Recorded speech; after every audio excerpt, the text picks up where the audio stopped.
years ago, it is stipulated that the two sides need to have maritime cooperation, combat transnational crime, and many other areas. For example, Vietnam, the Philippines, and China. Oil companies from these three countries would have some seismic cooperation, static cooperation. So when it comes to cooperation, actually it was started in 1990s. We have come a long way with quite fruitful outcomes. However, in the past few years, the South China issue has become more tense and exerting a negative impact on relations between China and other countries. In the second half of 2016, thanks to the concerted efforts from China and ASEAN countries, this issue was once again back on the normal track. Last year, witnessed good progress over this issue. The framework of the COC was reached, and according to the agreement, the negotiations over the text will start this year. In May 2017, the first bilateral meeting between China and the relevant ASEAN countries on the settlement of the South China Sea issue was started. So after some escalation of tensions, now the situation is improving and becoming stable. South China Sea is a very important international shipping route. China and the Southeast Asian countries have the shared responsibilities in protecting the environment, the safety and the security of the shipping route, as well as many other issues. It is our shared interest as well as responsibility. President Xi proposed the 21st Century Maritime Silk Road, providing a new framework for China's cooperation with countries in this region. It also delivers a strong boost to the relations between China with countries in this region. So now we are going to embrace a new spring in the relations between China and other countries in this region when it comes to the South China Sea issue. So we need to seize this valuable opportunity, promote integration process, and I think scholars, experts, and the media outlets need to put forward more suggestions. So we are very happy to discuss this issue in the Broad Forum, and we hope that on this issue, we are looking forward to your insightful opinions. Now I'd like to invite each panelist to take floor for 5 minutes. They will have interaction, taking some questions for about 20 to 30 minutes. And if we still have some time, we would like to invite our panelists to wrap up their remarks at the end. So, Dr. Wu Shizhen, the first to take the floor.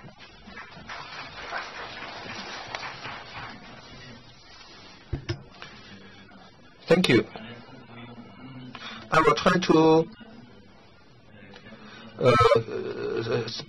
talk about this issue in 5 minutes. First, dispute settlement and cooperation. I will address this from 2 areas. First, I think the situation is improving, and it is improving, particularly the coastal states have shifted their attention from dispute settlement to practical cooperation, including institutional building, for example. There is no denying that there are still some concerns. There are still some negative factors in play. So the South China, so it is quite possible that the situation will re-escalate. So from this perspective, our discussion started.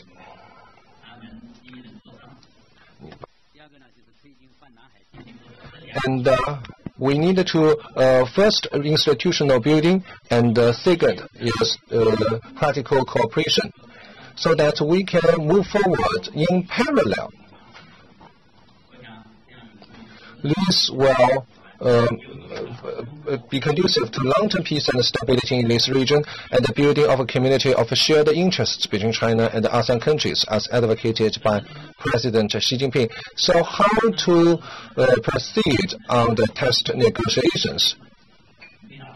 So that is a very important way to promote institutional building. And those disputes are quite sensitive. So in the years to come, I think those disputes cannot be fundamentally resolved. So we need to find some institutional arrangement. So that is the value of these peaceful dispute settlements. And the scope, the nature of the COC is an important issue that has caught the close attention of the international community. We believe that COC, as an upgrade version of DOC, it is necessary for the COC to have some legally binding force. The purpose of the COC is to provide a maritime crisis management mechanism should prevent the occurrence of conflict, rather to address disputes over territory and maritime jurisdiction. So, for general maritime disputes, I think that it can be resolved under the future framework. So, for the institutionalized order in the South China Sea serves China's interests. So, this will not only help us to resolve the issue of the lacking of a dispute settlement mechanism, it will also it will also promote progress on the security front, because we have done a quite good job on the economic front. So that is my first point. Second, how to conduct maritime cooperation. My opinion is that I propose the idea of the Greater South China Sea economic cooperation framework. That is my proposal. This framework should promote the common development and prosperity of countries in this region. Because the South China Sea is an integral part of the 21st century maritime Silk Road. So human activities are expanding from onshore to offshore. At the same time, we have the joint aspiration to step up economic cooperation. China, ASEAN countries, and the coastal states want to build a community of shared destiny, so that this South China Sea will become a common home for countries in this region. We can start with some industries and projects with good potentials. For example, connectivity, port economy, maritime tourism, fishery, aquatic farming, disaster reduction and prevention, for example. We have covered such issues this morning, and the head of the Malaysia Cruise Industry Association, argued that he is confident that the South China Sea will become a heaven for cruise tourism. In the past, we already talked about the Sea of Friendship, the Sea of Peace. So I believe that with this cruise tourism development, we will be more confident about the future of the South China Sea. Well, thank you very much for the speech that you talked very explicitly on the building of the economic cooperation framework for the Greater South China Sea. Next, let's give the floor to Mr. Wanandi. Well, I have 3 points to make why the situation has improved in the last 1 year or so, after the hype of the media, particularly, on the problem or the tribunal that was then on the verge of making their decision. I think one is that, and that is, it was particularly a media hype, why all the situation has blown up and become heater and become heating in the development in anticipation of the tribunal decisions. But after the tribunal decision has happened, it looks like an anticlimax has happened, and that is everybody now is tired. Second, I think everybody now accept the fact that there is no implementation possible for the decision of the tribunal. So therefore, there is no much of attention anymore to this situation. That is one reason why it has come down. Second one is, of course, that China and ASEAN has agreed upon and started to talk about, the problem of the code of conduct to be worked out together. The framework has been agreed upon last year by them, and now it is up to them to really work it out into a code of conduct, as I think Chairman or President Wu has said that we are looking forward for that actually possibility of having a code of conduct higher than the earlier one that has happened, 10 years ago, 12 years ago, and now we are looking forward for a more stronger binding entity and legal principle. So that is the second reason why it has come down.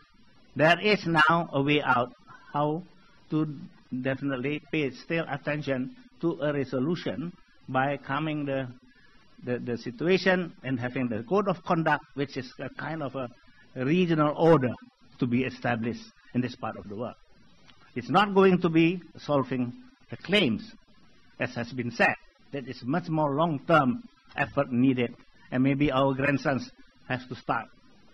But now, what is important, of course, is how to prevent conflicts, how to decrease tensions, and how to come to some agreement of what we are going to do together to keep this part of the world that has always been so developing fast, so actually now becoming the number one part of the world that is developing economically well, to maintain that, of course, of a welfare and a social justice in the future is a critical issue, but also laying down and calming down the situation as such. Number three is, of course, the idea of the 21st Maritime, Silk Road as part of the Belt and Road actually initiative. And that, I think, also is a very important effort where we can combine the effort to have a political stability and security in tandem with economic development. And that, I think, that combination is very critical for the development of this part of the world. As you know, this part of the world has always been built because of the economic actually background and the economic willingness actually to do all the things that we have done so far together. Well, and on the third issue, we definitely, what I have already mentioned earlier, is that we have to do it together. President Xi yesterday said, the initiative came from China, but we expect that the rest and all the other members are participating in giving ideas and giving feedback and giving actually the dimensions of their developments, so that this definitely could be a critical development for the future. Now, last, I would like just to remind, and I think Mr. Wu has said it in with other words, there is a lot still uncertainties to come. And therefore, we have to cooperate much closer together than ever before, because you just don't know what is going to happen tomorrow. Thank you. Thank you. Thank you very much. There are three clear points explaining why there has been progress in this region. Next, Mr. Zheng Yongnian. Thank you very much, because I only have 5 minutes, so I will briefly talk about my observation. I basically agree with President Wu and Wanandi on the fact that since last year, the South China Sea has been stable. However, the stability is relatively fragile. According to my personal observation, when domestic reform has been entering in new era in China, China's geopolitics has also been entering into a new age. Rather, it's confronted with the new threat of Cold War. Last year, U.S. has been treating China and Russia as the new threats, especially China. And I think that when it comes to South China Sea, ranging from North Korea to Taiwan issues, U.S. would have an integrated strategy in this region. So this is something that we should be aware of. For U.S., they don't need a reason to wage a Cold War. Observed from the history, the only reason is to, as long as you demonize your enemy, you can start the Cold War whenever you want. This is what we face now. If the Cold War starts again, if we still want to address issues from the traditional way, it won't work out. Therefore, we need to redefine the issues that we are confronting. Secondly, China is in the position and has the capacity to respond to the possible Cold War.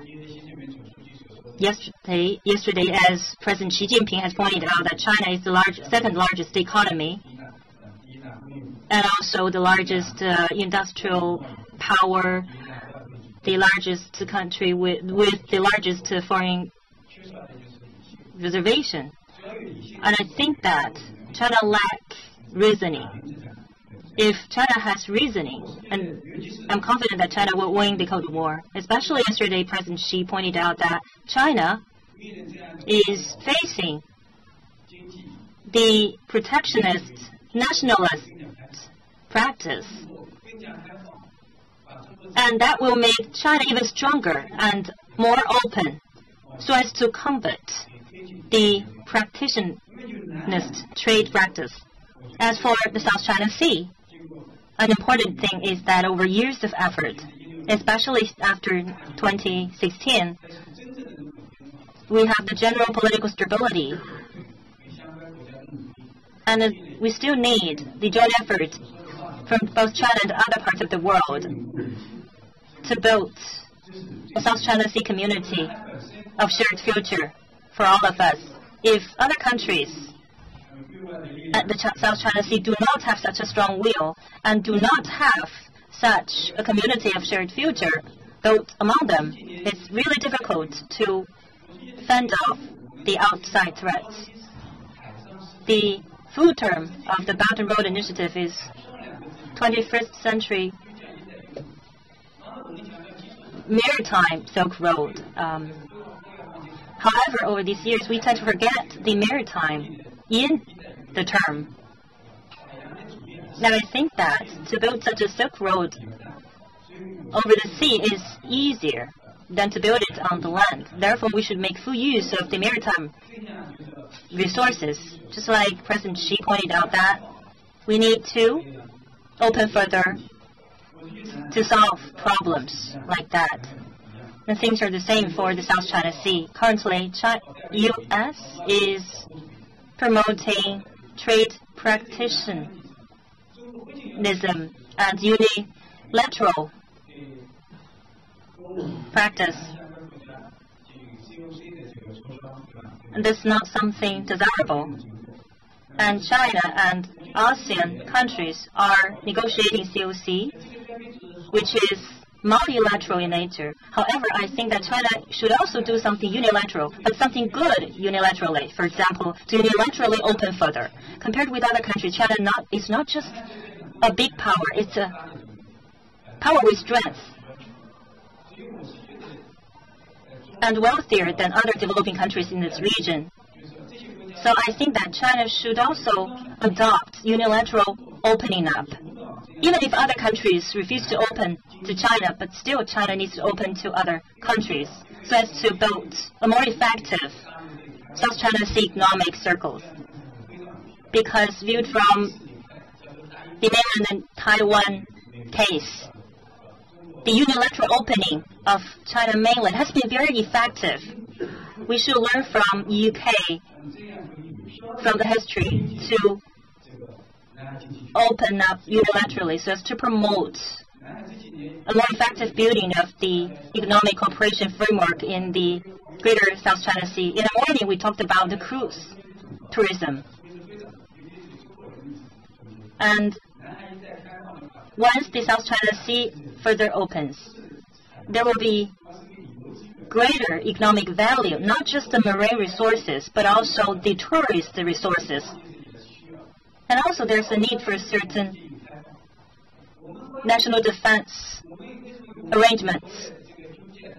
But at the same time, we can open that facilities to welcome battleships or even aircraft carriers to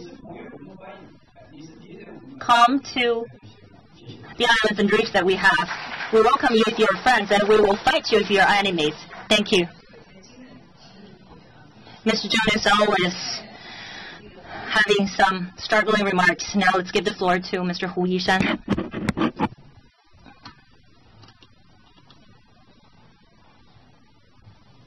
Thank you, Ambassador Fu, for your kind introduction, and a very good afternoon to all of you.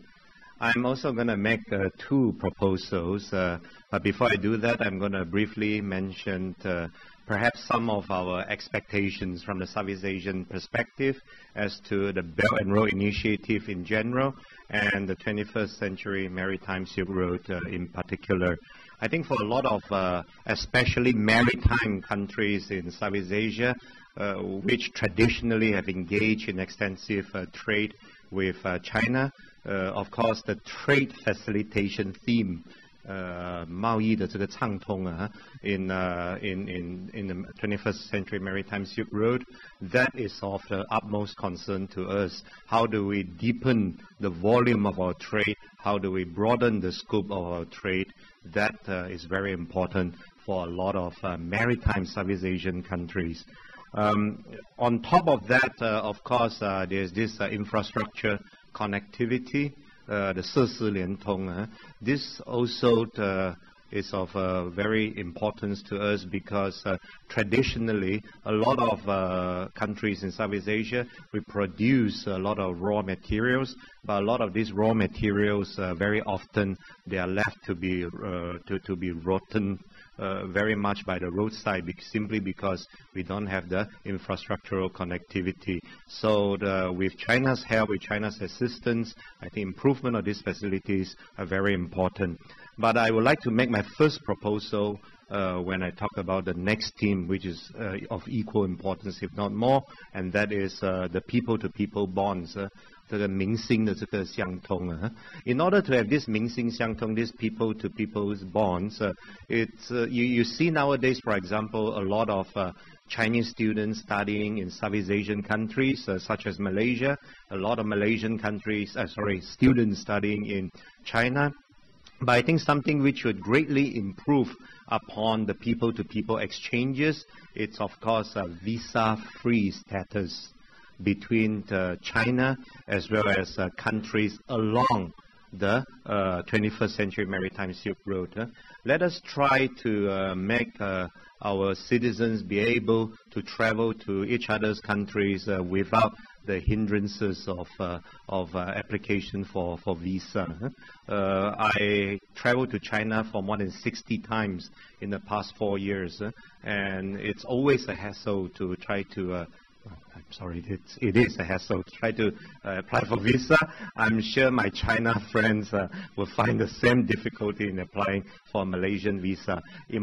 Just imagine if we could do this without the hindrance of visa applications, right? So that is my first proposal, visa-free travel among all these 21st century Maritime Silk Road countries. I'm going to make my second proposal, namely we should pay more attention to this particular, shall we say, sub-route of the 21st Century Maritime Silk Road, and that is the so-called South Pacific route. I mean, Hainan, for example, this year is the 30th anniversary of Hainan becoming a province of China.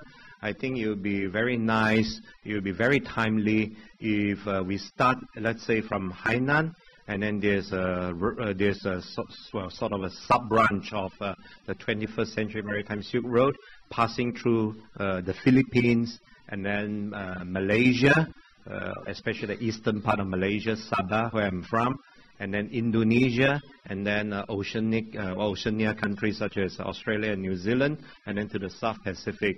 Let us try to work together to try to develop this part of the Southeast Asian region. In the 16th and 17th century, for example, this part of the world were known as the, I think it was known as the Spice Islands. It saw vibrant spice trade and so on. But of course, over the last few centuries, it has sort of dissipated a little bit. Professor Wu talked about the possibility of this Pan-South China Sea Economic Cooperation Circle. We also have a similar thing. We have this what we call BIMP IAGA, Brunei, Indonesia, Malaysia, Philippines, East Asia growth area. This is an initiative I think first proposed in the 1990s. Unfortunately, it has not been, shall we say, vibrantly developed. I think China should again take the lead in trying to revive this initiative, perhaps in combination with the Pan-South China Sea initiative, to try to reinvigorate this part of Southeast Asia. You see, we are talking about a region which is, for example, the eastern part of Malaysia, Brunei, the southern part of the Philippines, the northeastern part of Indonesia, all the way extending down to Australia and then the South Pacific region. Imagine if we could make this a much more economically vibrant and viable region, not to mention also the improving upon the security situation. I'm not going to mince my words by saying, well, I mean, the seas between Philippines and my home state of Sabah, Sulu Sea, for example, it's infested with a lot of piracies. Imagine if we could improve upon the economy as well as the security situation in this part of the Southeast Asia. I would just end like that. Thank you.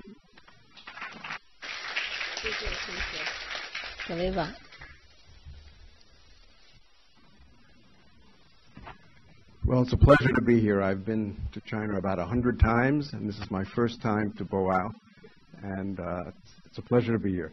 I agree with the general statement made by all the other participants. The situation in the South China Sea is happily calmer than many of us had expected.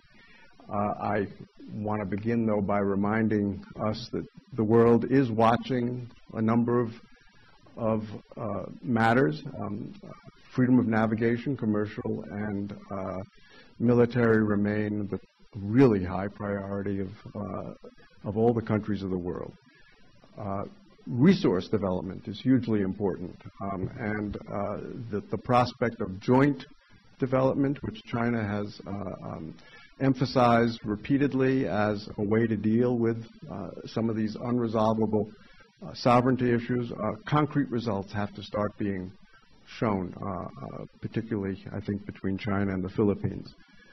A rules-based system. People want, and countries will benefit from having a rules-based system, and the code of conduct developments are promising, and if successful, will provide some of that, but let's not forget the centrality of UNCLOS as the guiding basis, not only for the Asian seas, but worldwide seas, and prospective issues like the Arctic.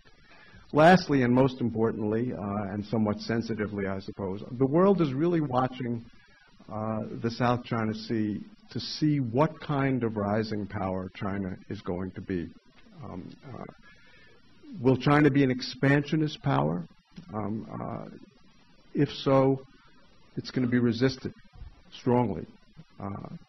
Or will China be a power that is focusing its claims and its activities on issues of sovereignty?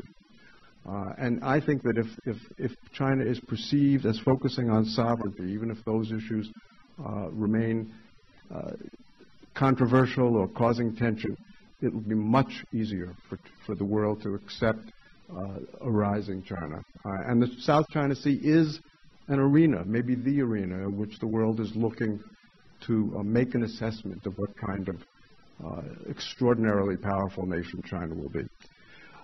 So I want to make really just one general recommendation proceeding from the following premise. China's position in the South China Sea is very strong. China has succeeded remarkably in changing the situation on the ground in a way that gives it a strong hand. And in that altogether new situation, I think in the period ahead, China should consolidate its gains but refrain from further unilateral steps that would create tension and focus instead on reassurance and the kinds of cooperation that people have already mentioned here. And I know that's a presumptuous recommendation to make, but there are three fronts on which this notion, I think, are likely to play out one way or the other over the next several years. First, concerning the Spratly Island reclamations and consolidations and preliminary militarization. China has succeeded. It's established itself remarkably in those arenas, and I would strongly recommend China not take additional steps in that direction, because it will only contribute to the perception that China's goals are essentially expansionist. Second, the 9-dash line. China and China's lawyers, by the way, have been incredibly skillful in retaining ambiguity about what the 9-dash line means. Is it a boundary within which the land features are all China's, and then there are adjacent waters that are China's under UNCLOS rules? Or is the 9-dash line, in effect, creating a Chinese lake based on historic rights?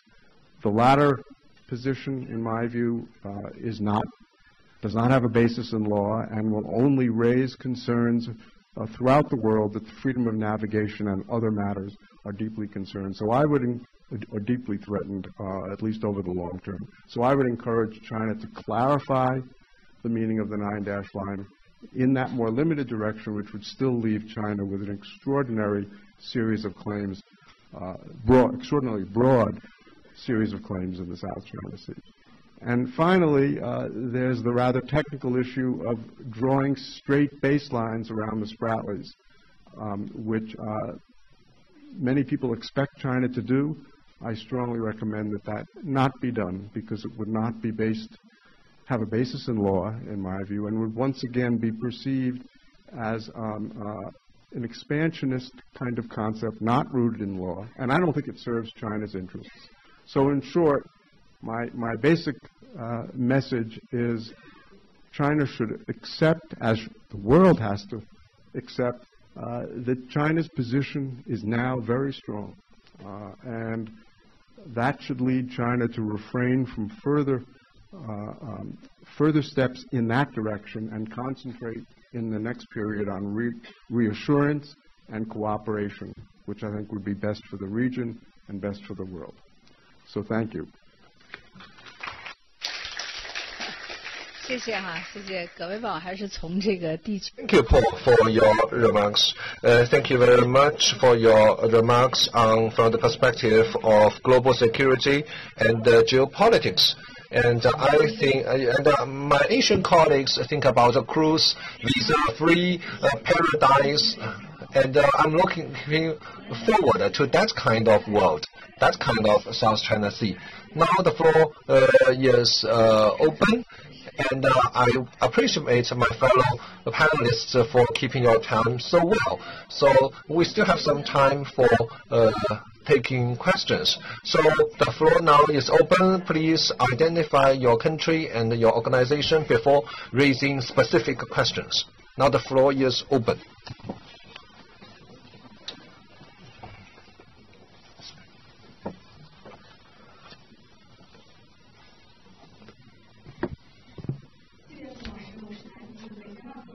Thank you. from Beijing Foreign Studies University. So my question is the high-speed railway between Singapore and Malaysia. China and Japanese companies are bidding for these projects. Now there is a consortium of 5 countries, including France and Germany, have become the third bidder. So my question goes to Mr. Ong from Malaysia and Mr. Zheng. So what are the most important criteria in the bidding for these projects? And how do you evaluate the qualification of these 3 major bidders? And also my question goes to Mr. Wanandi from Indonesia. And there is also a high-speed railway in Indonesia under construction. Land reclamation is a big challenge, and there are some anti-China forces against these projects. How do you think this issue should be resolved? Thank you. So that's they are quite complex questions. So you should be very serious about your answers. So Mr. Ong from Malaysia, allow me to answer this question in Chinese. I think the biggest challenge is security or safety. The second is value, cost-value ratio. That is the second criteria. The first is safety. So in addition to Chinese, Japanese, and Korean companies, there is also a transnational consortium. On many occasions, for high-speed rail projects, and multiple countries will involve in one project, like a consortium. To take the Malaysian Petroleum Corporation for example, they also worked together with Chinese national oil companies in overseas third market bidding. So I think safety and cost-value ratio should be the 2 criteria. We should not be too nationalistic in viewing this bidding of the project. I'm confident that in Malaysia and Singapore, they are developing, but they are very mature countries. So I think that when they make decisions, they will make decisions on the merit of this project itself. Mr. Wanandi, for your high-speed railway projects in Indonesia. Because they want to make it very quick decisions. It was not well thought out. Let us be frank, and both sides has made mistakes in this, planning this actually project. So now they are going back to the drawing board and try to find out, what are the gaps that has to be filled in, so that we can do it as quick as possible. But again, the situation of the ground has not been looked into very carefully. This is a volcanic country. And you don't know, if you don't have strength, at the beginning, then you are in trouble later. Second, of course, the problem is on our side, of course, also, and that is too many ministers are involved. And there are competition between them, to be very frank. And you give it only to one, and he or she try to overrun the rest of the others, they are not going to accept it. In the implementation, they just pretend that they don't know. So that's a problem that we have to face and we have to overcome, because it's critical to our relationship too, and the image of it at least. Thank you. 我就招标投标本身，因为我 Because I'm not an expert on tender and bidding, I think our Malaysia panelist gave a very good answer on this question. Is it necessary to build this high-speed railway connecting Malaysia and Singapore? We can use maritime routes. I think it is much easier to establish a maritime route. And I think the Indonesia high-speed rail project is a good lesson. So in Southeast Asia, we should put more emphasis on maritime transport. Thank you. Thank you, Madam. For my question goes to Mr. Zheng and Mr. Polkowitz. And Mr. Zheng, recently you said there is an upcoming new Cold War. China and the United States are rivals with growing trade frictions. And President Trump is going to meet with Kim Jong-un, and the U.S. administration is playing the Taiwan card. Now the situation in South China Sea is quite calm. So what's your assessment on the situation in South China Sea? So in addition to the freedom of navigation issue, what other issues will be raised by the United States? Thank you. The question for Mr. Zheng and for Mr. Paul Gewitz together.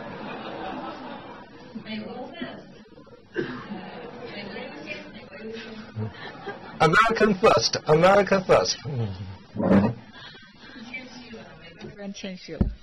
The States, America suddenly became modest.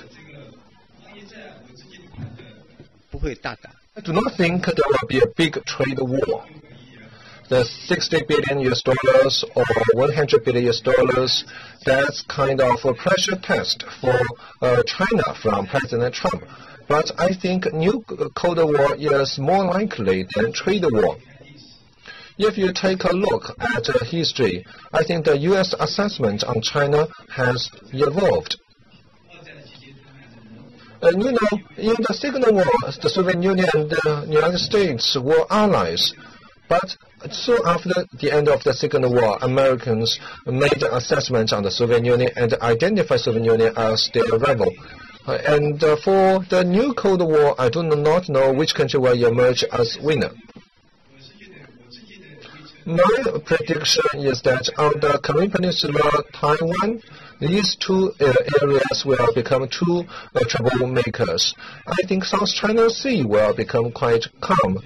And as Paul mentioned, that China has quite a strong position in the South China Sea.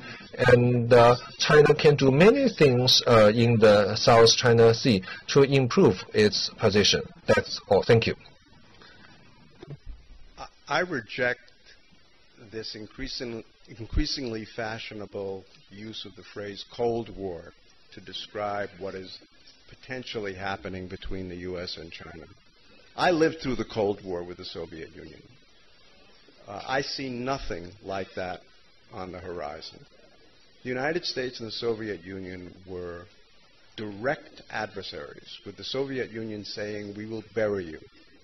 We had no economic relationships with the Soviet Union to speak of. The relationship between China and the U.S. is complicated. It's always been complicated. It's going to be more complicated. But it is inescapably, in my view, going to have elements of competition, which is not bad, and some competition that's going to be very tense. But it does have, inescapably has, strong elements of cooperation. And we should not be jumping to predictions that we're going to be enemies, because if we start jumping to that prediction, we're going to start doing things that will make that prophecy come true. So, yes, we have a difficult period. We have a President of the United States unlike any other in the history of the United States. We have a strong president in China, unlike most of his immediate predecessors. And we do have, in the trade context, general concerns in the United States about China not being sufficiently open, markets open, and not being sufficiently reciprocal. But I share Mr. Zheng's view. Let's take this a step at a time. We've had a lot of harsh words, but I think when we actually look objectively at the situation, our converging interests, our interdependence is very significant. And yes, the competition has grown, and most importantly of all, China's power has grown. And that's been the startling thing for the United States, which the United States has not yet fully accepted. So we need a period of working that through and adjustment by people of goodwill who want these countries, these two great countries, to coexist peacefully and productively with as minimal tension and conflict as possible.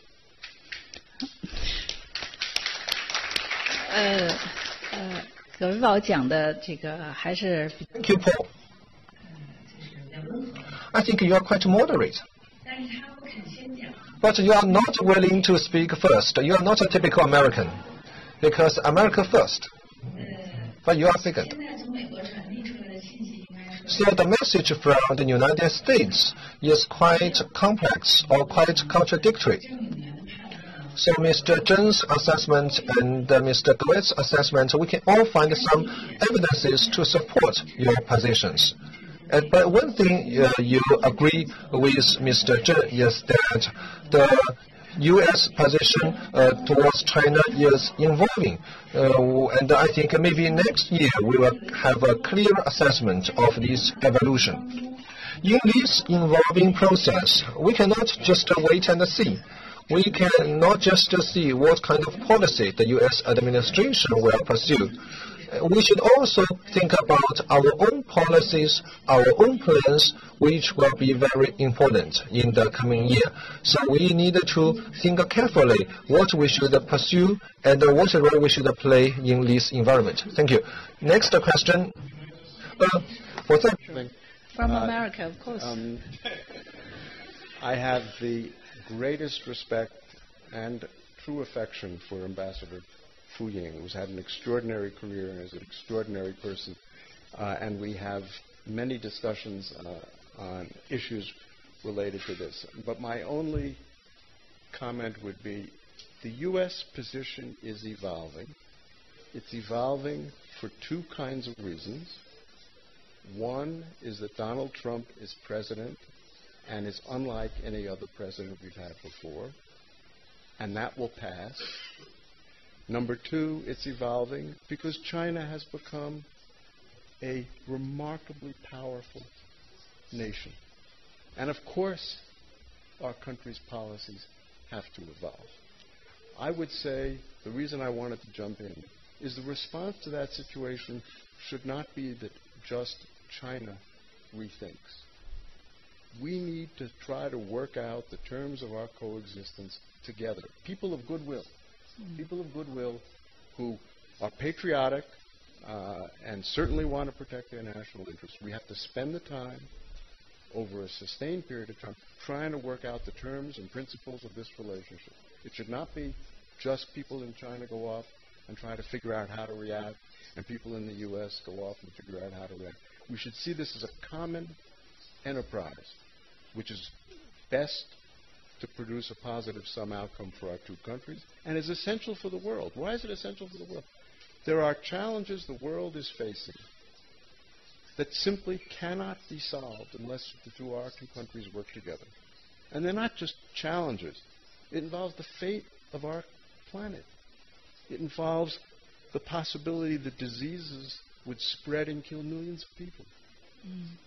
This requires coordinated action by our two countries. If we don't do it, it's a disaster. So we have to think, at least the people of goodwill in each country, have to think jointly and spend time together and not start out from the position that this is, an adversarial relationship. We each have to strategize. 对，一起思考，一起努力，而且 We need to think together and work together along with other countries, Singapore, Malaysia, Indonesia, Russia, and many other countries in this world. So we need to think together over this issue. And President Wu, it seems that I'm marginalized in the panel discussion. And maybe that I'm a Chinese, so Chinese audience does not raise embarrassing questions to me. So in his opening remarks, the 9-dash line was mentioned, so I need to make some response. And Paul said that the China's position on the 9-dash line, I think we can consider the following things. First, it's not ambiguity. I think China can be clear about this. For example, when China issued its legal position and the proposition on the 9-dash line, I think that will be a very controversial thing in the international community. Maybe this issue will become more controversial than the construction on those islands. And after the panel judgment, the verdict on South China Sea, actually the Chinese government made a statement, and I think China's position on 9-line is quite clear. Number one, and for the four major islands, China exercises sovereignty. And China in South China Sea has inner waters and territorial sea, and also continental shelf, and also its basis is based on history. So these 4 points are the meaning of the 9-line. That's my contribution. Thank you.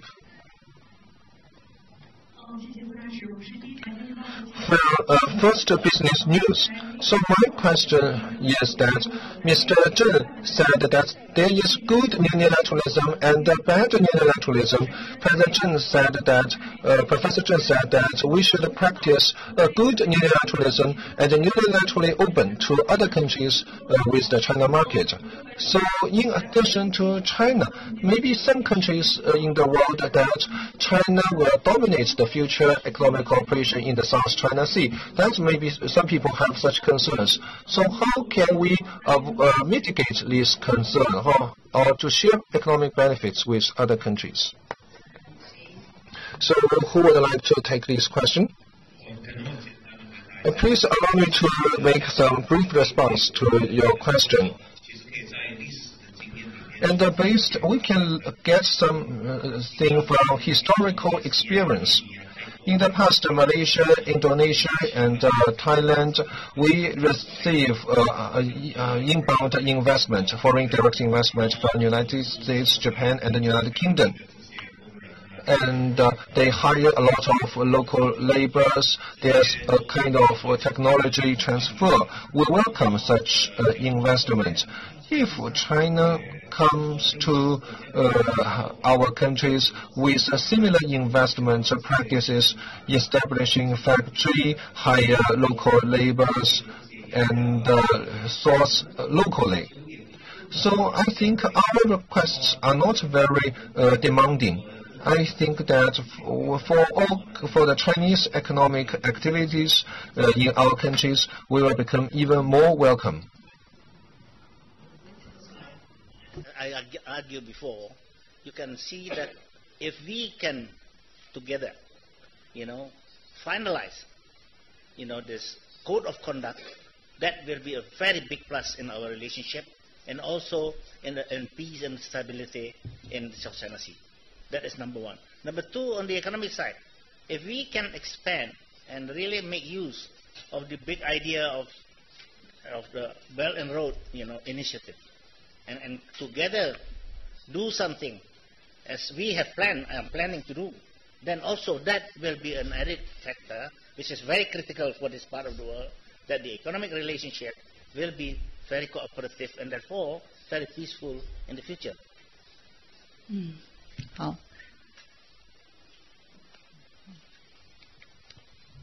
你好，我是那个。Thank you. I'm from Youth Daily. 4 years ago, when I was at Boa Forum, I also attended the session on South China Sea. And I was very impressed that the situation was quite tense. A Filipino scholar argued that China, the big guy, was bullying the smaller countries.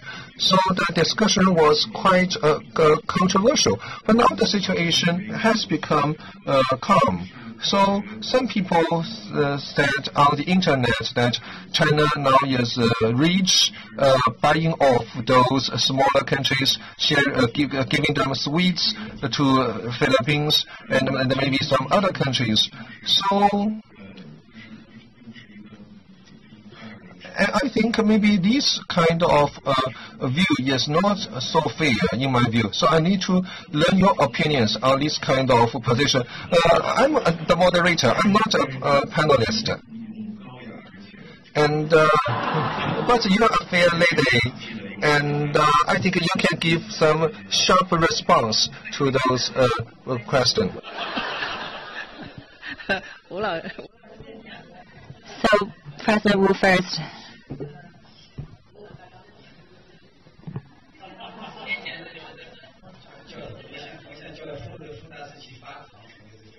I think that it would be a good thing for Madam Fu to send the candies. I feel the same thing, actually. Each year I come here to chair the sub-forum. Yes, indeed.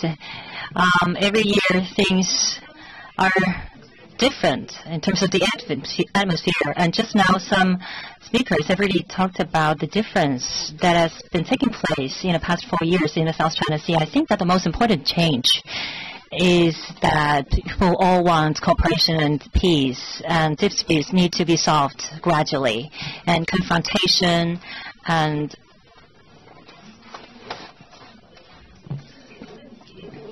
a confrontational attitude will impede cooperation and will not solve problems. When I'm talking about Belt and Road Initiative with friends from with ASEAN countries, actually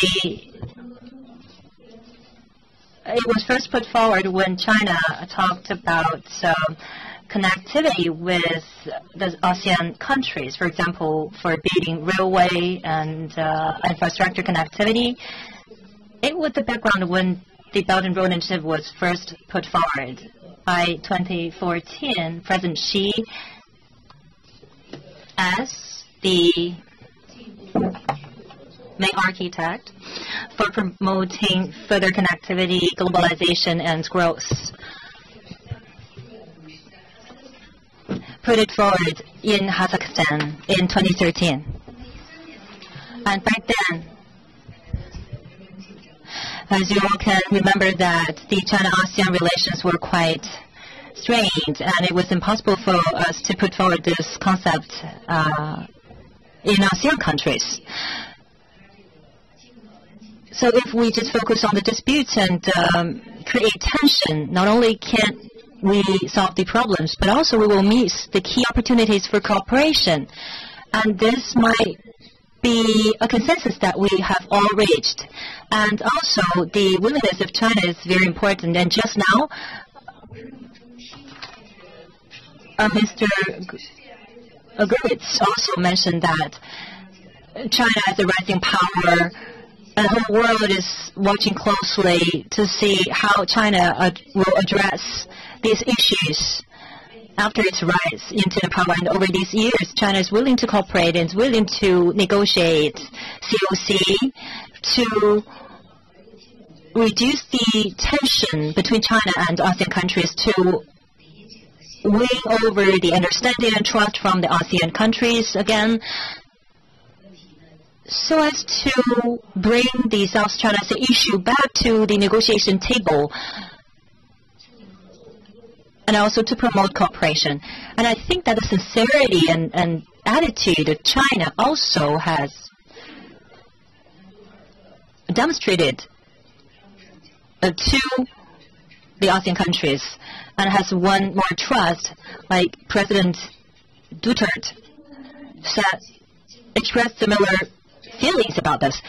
And it's very important for the South China Sea issue to be brought back to the negotiation table on the communication track, and let's not again bring about the issue of clarifying certain concepts or initiative. Let's try to reduce the tension rather than hyping it up. In a nutshell, for a rising power, you're gaining such status in the world, and naturally the world is watching you closely, and it's indeed necessary for you to clarify your purpose in advance, instead of waiting until suspicion and questioning already arise, and then you passively respond to that. So I think that for China, we should learn to say first, to explain our purpose first. And in the past, normally we wait until there are misunderstandings, and then we passively come to respond. So in the future, we need to do things differently. For example, if we go to ASEAN countries to explain some issues, they will find my explanation very clear, and they would ask me, why didn't you say it first? So that we will not have misunderstanding in the first place. So therefore, we should change our traditional way of doing things, because according to Chinese culture, we say that civilized people tend to do more and say less, but it's not it's not going to defeat the current situation. We're going to change our way of doing things. We have very limited time left. I would like to collect more questions from the audience first and then ask our panelists to respond to the questions together. Last question. My name is Thomas Daniel from ISIS Malaysia. And I have a question for primarily for Dr. Wu, but it's also open to the rest of the panelists because I would like to hear your views. And this is on the code of conduct that's being negotiated right now. It's very early days, and no one really knows how long this is going to take.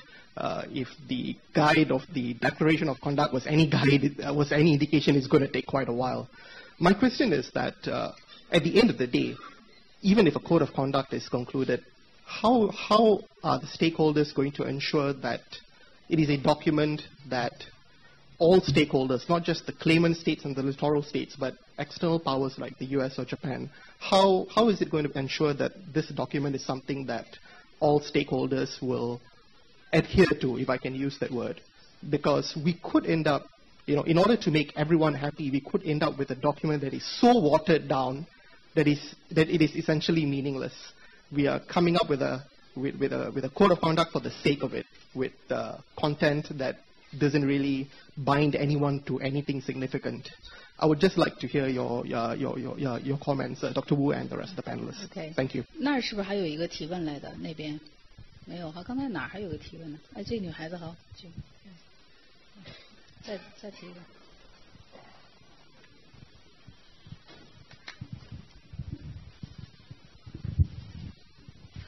谢谢副大使。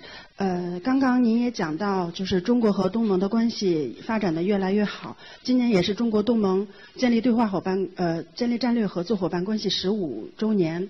然后，所以我想问一个关于合作和共赢的问题，就是环南海地区的各国经济发展水平不一样。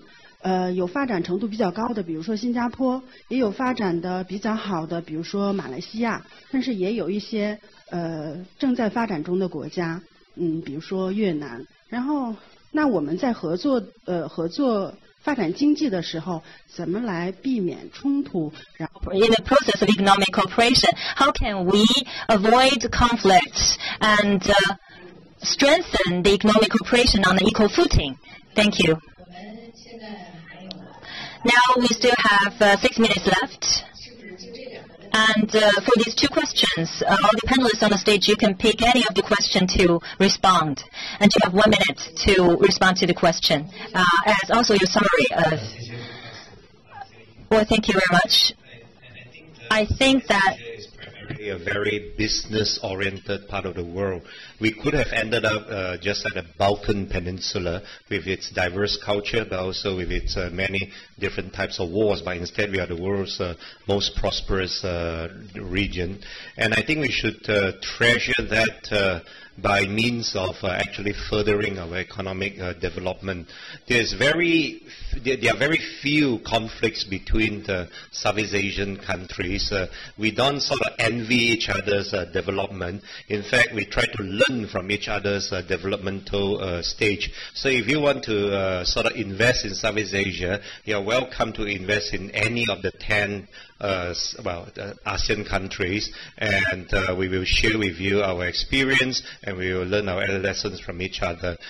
And of course, we will welcome China to continue to do so. Thank you. Okay, Vanandi? Yeah, I think, your question concerning the content later on, I think it all depends on us how to really get through to each other.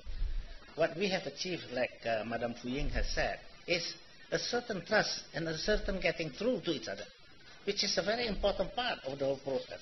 And this is because the process that is make it possible for us. Mind you, the opening of China is only 40 years ago. And therefore, China is learning, we are learning how to deal with China. So I'm really hopeful that in the future we can do much better with each other. So we don't have to wait for another 10 years. 郑永年。最后，那个吴院长最后。我想回答这个马来西亚来的那个记者，谢谢。I would like to answer the question from Malaysia. I think that code of conduct is very important for China and ASEAN countries because this is a code of conduct for this region. However, maybe U.S. will not accept that. Outsider countries will not accept it. Up to now, U.S. still is not a member state of the UNCLOS. If all these regional countries, including China and ASEAN countries, reach code of conduct finally, I believe that we will gradually help the outsider states to digest it. And I think solidarity is very important for building the economic cooperation framework for the greater South China Sea. And when you are strong enough, you won't have the outsiders impeding you from your development. Now, Mr. Gowitz, the enemy from the outside, please.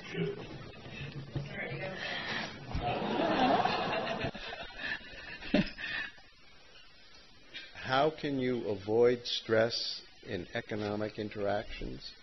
You cannot avoid stress in economic interactions. Economic interactions inevitably involve some measure of competition and stress. So the approach has to be, can we constrain competition? And that's why rules of the game are a good thing in economic relations, because they constrain competition. How can we manage differences rather than surrender to them?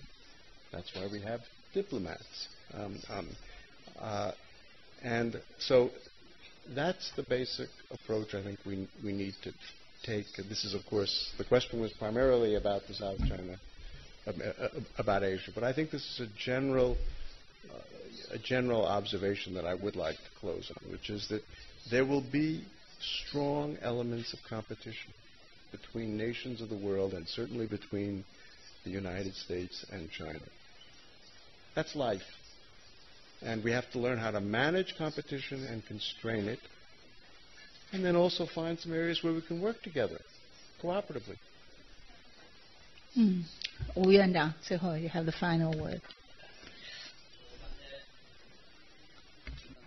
And just now, a friend from Malaysia asked about the COC.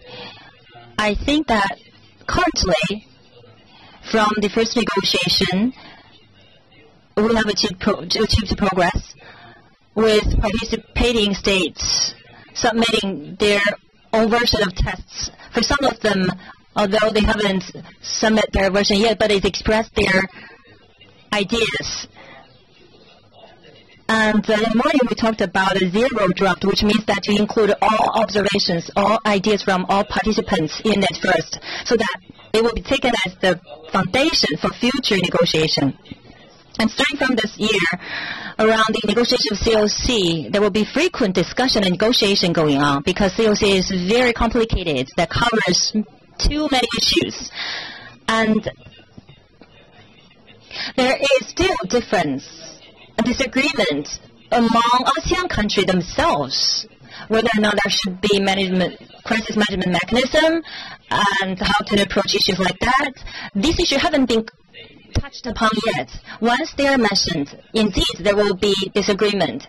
So we should not be over-optimistic about the future negotiation. Once COC is signed, I believe that in the future for ASEAN countries and China, it is legally binding because for South China Sea, evolves from no rule to some rule, from no basis to some basis. And for outsider states, they are not signing states, signing countries. However, outsider countries are still required to abide by the future COC so as to safeguard security and stability in South China Sea. Here comes the end of today's discussion. Thank you, and see you tomorrow.